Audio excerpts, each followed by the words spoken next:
Let's explore the Epcot International Food and Wine Festival.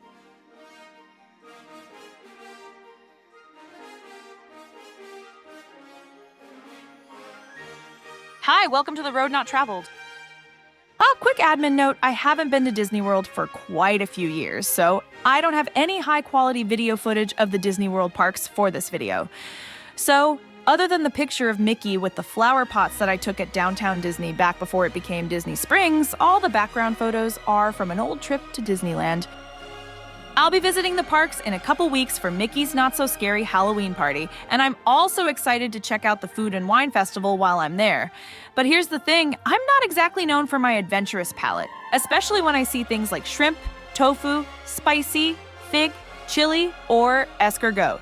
So my challenge today is to go through the menus and see if I can find dishes that a picky eater like me might actually enjoy, and see how many items I can add to my list of dishes to try.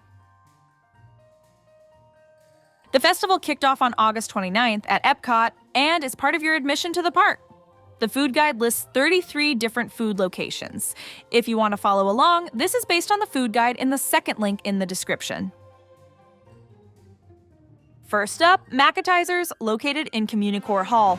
The traditional mac with herbed panko sounds delicious. I'm going to pass on the other three options.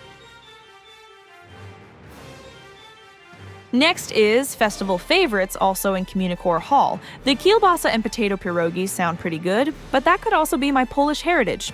I'm going to skip the pork rinds and the key lime tart. On to Coastal Eats, located near Mission Space. I'm not a seafood person, so I'm going to skip over this location that has lobster and shrimp. The fry basket located near the refreshment station has a few different fry flavors. The barbecue bacon fries and the flight sound tasty, but since the truffle and sweet potato aren't for me, I'm probably going to skip the fry flight. Flavors from Fire is also by the refreshment station and is serving burgers and corned beef. The Brewing Lab at the Odyssey Pavilion is up next, offering a variety of flavors for wings and a fried pickle spear. Out of the wing choices, the garlic parmesan wings sound delicious, as I like to use garlic in my own cooking. On to the Noodle Exchange near Disney Traders. The booth is serving ramen with shaved beef or tofu and also has rice noodles. The Australia booth is also near Disney Traders and has a shrimp skewer, lamb chop, and a yellow cake, but it comes with a raspberry filling. Now we're getting into the World Showcase area. First up is Mexico. All three of their items are new for this year. Next is China with a bao bun, noodles and shrimp, and chicken dumplings.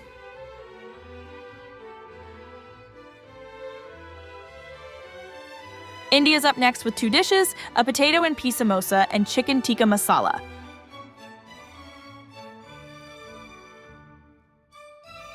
The Refreshment Outpost has a chocolate amarula mousse with white chocolate.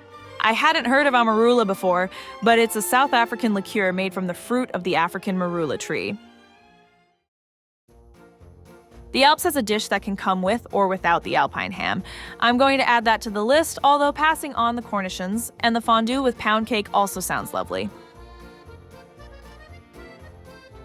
Next is Germany, and I'm going to try the Schinken noodle. That dish sounds tasty.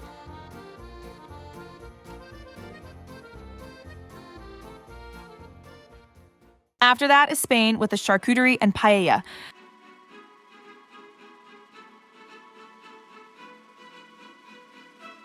Italy is up next, and all three of their dishes are also new this year.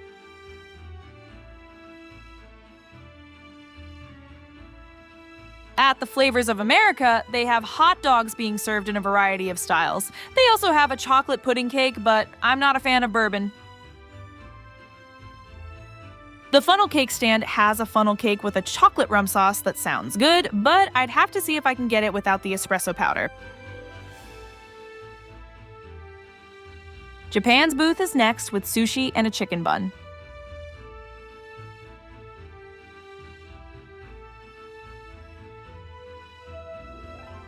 After this is Greece offering 4 food dishes.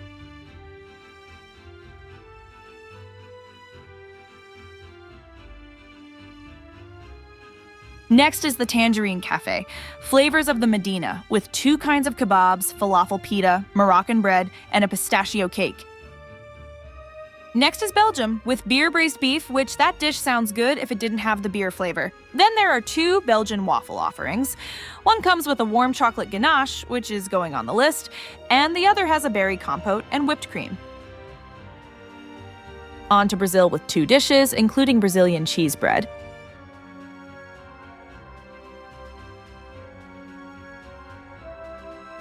France is next with goat cheese, escargot, Cabernet braised meat, and mango passion creme brulee. All very interesting, but I'm going to skip over the France booth. On to Canada with a cheddar cheese and bacon soup that sounds delicious. Also, the filet mignon sounds appealing other than the mushrooms. The Refreshment port has a braised beef poutine.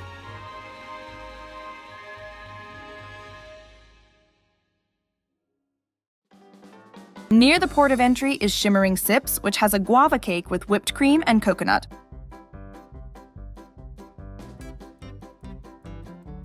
Also near the port of entry is Swirled Showcase, offering desserts including sweet potato mousse, frozen apple pie, a variety of floats, and soft serve ice cream. The third booth near the port of entry is Hawaii, with a pork slider, Hawaiian rice bowl, and a passion fruit cheesecake. The next 3 booths are located between World Showcase and Imagination. First up is Bramblewood Bites with pork tenderloin, bison, and Brussels sprouts. Next is Milled and Mulled, offering 3 different desserts.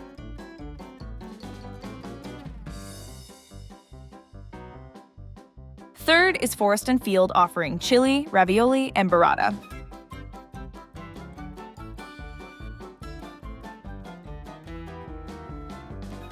The last booth is Earth Eats with short ribs and lemon poppy seed cake.